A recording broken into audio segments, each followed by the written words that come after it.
Ladies and gentlemen, the First Lady of California has some thoughts about how to raise boys. I've given our boys dolls, even if they tear the head off.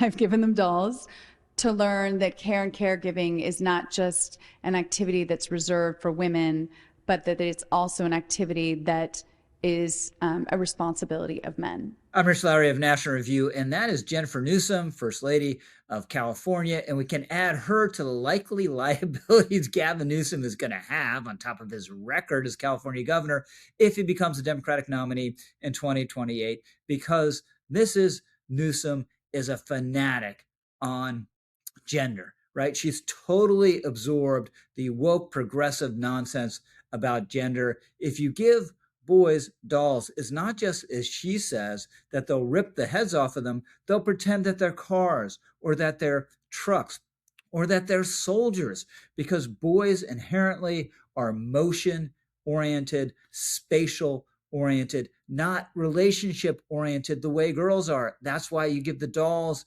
to the girls. But she thinks there's something inherently wrong about this way of thinking about boys and girls. Here's some more. At the end of the day, we're all kind of like in this place in history, maybe, where we're recognizing what it is to ultimately deconstruct all these gender roles and ultimately be human. And that's exciting to me. So I'll just continue to kind of do my work and try and deconstruct all of these like limiting narratives about ultimately what it means to be human. So she thinks that deconstructing gender is what gets to the essence of what's human. No, gender is essentially part of what we are as human beings. Shows up extremely early. Boy infants like looking at more mechanical things.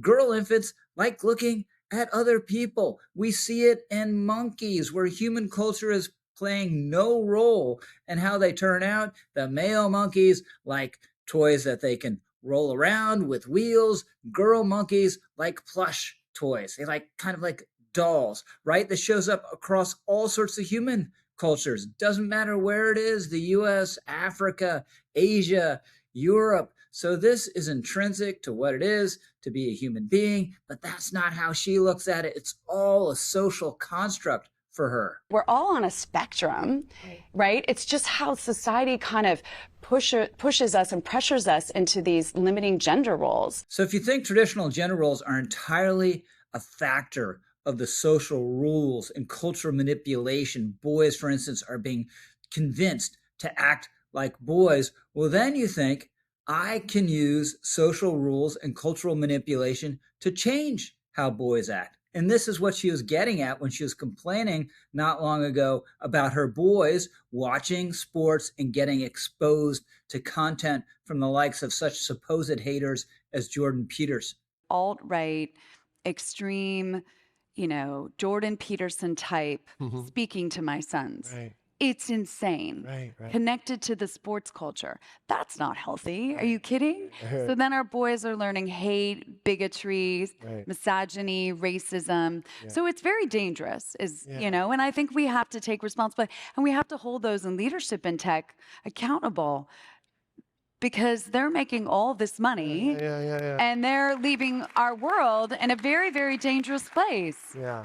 So there you have it. It's the responsibility of tech, in effect, to suppress certain messages to boys. In effect, what she wants to suppress is messages that emphasize traditional masculinity. Now, of course, we don't want young guys to be racist. We don't want them to be misogynist, but that's not what Jordan Peterson is talking about. What she wants is constant messaging that boys shouldn't be boys. And you know what? When you do that, one, you're going to fail. Two, you're going to court a backlash, which we have seen. And that backlash has, in part, not entirely, but in part, gone to some very dark places. The counter message should be, you know what? You are a boy. Boys will be boys. That's a good thing. And we're going to channel it in productive ways. And you know what?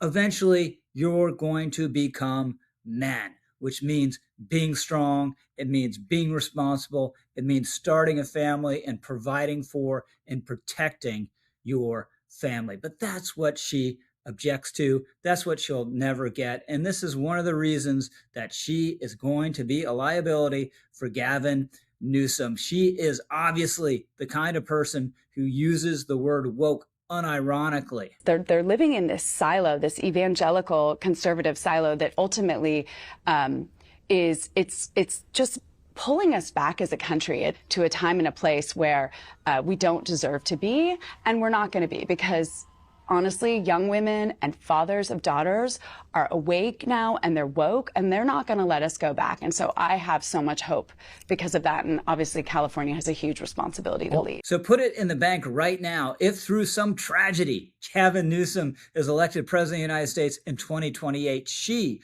will be our worst first lady since Eleanor Roosevelt. I'm Rich Lowry, over and out.